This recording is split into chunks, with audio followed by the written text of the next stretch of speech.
Alors maintenant, Hachem, le Zohar de ce matin, il parle de cet enfant. Dans le Zohar, il y avait des enfants qui sont devenus de grands rabbanim et ensuite ils sont venus de la Hevra de Rabbi Shimon Bar Yochai. Il parle Patach Haou Ravia. Ravia, c'est Yeled, c'est un enfant. Okay? Vous allez voir dans la paracha, Kérouvim, les chérubins. D'où vient ce mot Kérouvim? Ça vient du mot Ravia. Ravia, c'est des bébés. On dit que le chérubin avait la figure d'un bébé. Ils étaient purs comme des bébés. Okay? Ils avaient des ailes et ils étaient par-dessus l'arche sainte. Ça s'appelle Kérouvim. Patach Haou Ravia. Et voilà cet enfant qui est devant le Haverim de Rabbi Shimon Bar Yochai, et il leur dit, Ve'amar, il leur disait, Katuv echad omer, il y a un verset qui dit, Ve'achalta lifnei Adonai Elohecha, tu mangeras devant le Dieu ton éternel. Ve'katuv echad omer, un autre verset qui dit, Ve'samachta lifnei Adonai Elohecha, tu te réjouiras devant le Dieu l'éternel. Alors, Ve'achalta lifnei Hashem Elokecha, Ve'samachta lifnei Hashem Elokecha, deux versets différents. Hani kerae, ce deux versets dit l'enfant, Kad Israël, Avu Shar'an Barad Kadisha, Vitchazun Kame Kutsha Beru Bengdasha. Ce deux versets, ils s'appliquaient quand on avait le Beth Amikdash et on était tous en Israël. Et là, quand on allait au Beth Amikdash, on mangeait des sacrifices. Ve'achalta, quoi? Le sacrifice, Lifnei Hashem Elokecha. Et quand tu manges le sacrifice, que tu es content, Vesamarta, parce que tes péchés sont expiés, tu as la joie de te faire expier tes péchés. Okay? Alors il dit ici, ça c'est rien que dans Beth Amikdash. Man yachil lemecha lifnei Hashem, mechdei lifnei Hashem. Ela vadai hu bekadmita kadyativ parna shel patorel lemechal mevarech al naama amosi. Alors il dit aujourd'hui qu'il n'a pas Beth Amikdash. Comment on accomplit ce verset va'achalta lifnei Hashem Elokecha en faisant le motzi? C'est pour ça qu'on dit, on répète plusieurs fois. Il faut essayer le plus possible de manger le motzi, pas le mezonot. Parce qu'avec le motzi, va'achalta lifnei Hashem Elokecha, tu es devant Hashem. Okay? Ça c'est quand tu as le choix. Si tu n'as pas le choix, tu n'as pas le choix. Tu as maisonot, tu as maisonot. Mais si tu as le choix à la maison, et tu n'as rien à faire, tu vas presser rien du tout, prends le pain, fais la bracha, c'est lifnei Hashem Elokecha. Après tu vas faire birkat Amazon. Okay? Vesamachta, tu feras birkat Amazon. C'est la seule bracha qui est toraïque. Tout le brachot. Les anilitate betzitzit, les aniach tfilim, les shebasuka, l'itkoa shofar, tout le brachot sont rabbiniques. La prière de la Hamida, c'est rabbinique. Birkat Amazon est toraïque. Si pour la Hamida, on n'a pas le droit de parler, on n'a pas le droit de bouger, on n'a pas le droit de répondre Amen, à plus forte raison, le Birkat Amazon, parce que va'achalta ve'savata uberachta, c'est la seule bracha prescrite dans la Torah. Elle est d'Oraïta et de la Torah. Elle dépasse la Hamida. Elle dépasse la prière de la Hamida. Par son importance. Okay? Alors il dit ici, pourquoi pas manger le pain?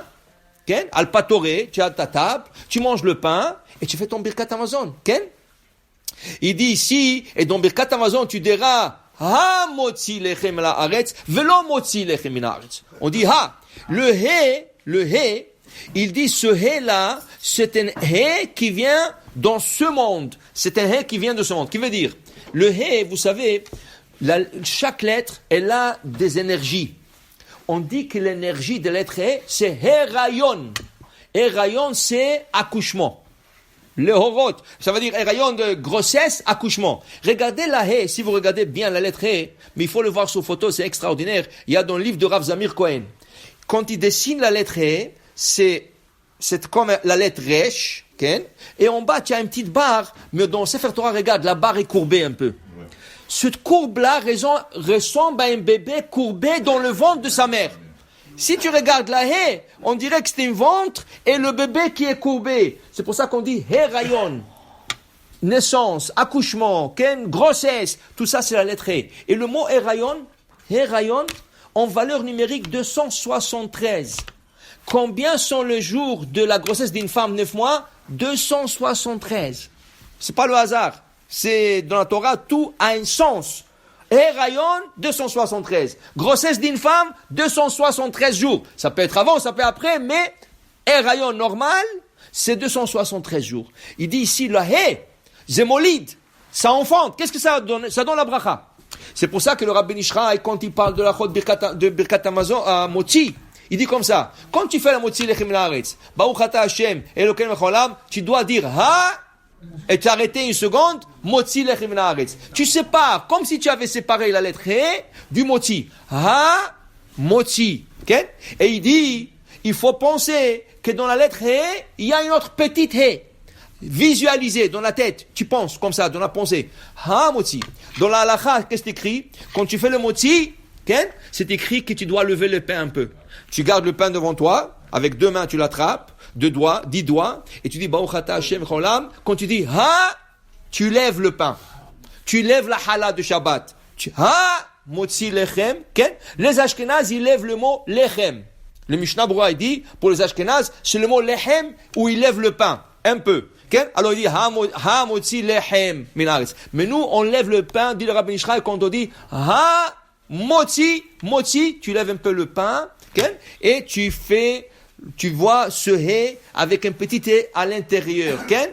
Le Rabbi Israël dit, selon le Harizal, le vendredi soir, tu as besoin d'avoir 12 petites chalotes, 12 petits pains. Okay?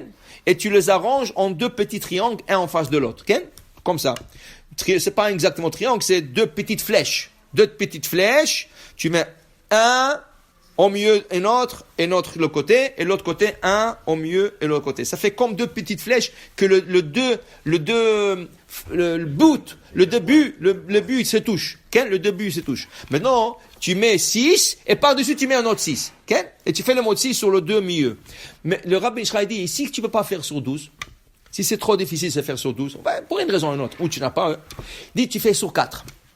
Tu as 2 chalotes, 2 petits pains, et par-dessus 2 petites chalotes. Et tu viens et tu fais le moti sur le 2. Mais il faut penser, sur le 2 chalotes, c'est les lettres Yud Vav. Et le 2 lettres en bas, c'est le He, He. Le nom des tétragrammes, c'est Yud, He, Vav, He. Le Yud Vav, on appelle ça le côté de Zachar. Zachar, c'est le mâle. Le He, c'est le côté de la Nekeva. Pourquoi Herayon? Herayon, qui c'est qui est en grossesse? C'est la femme.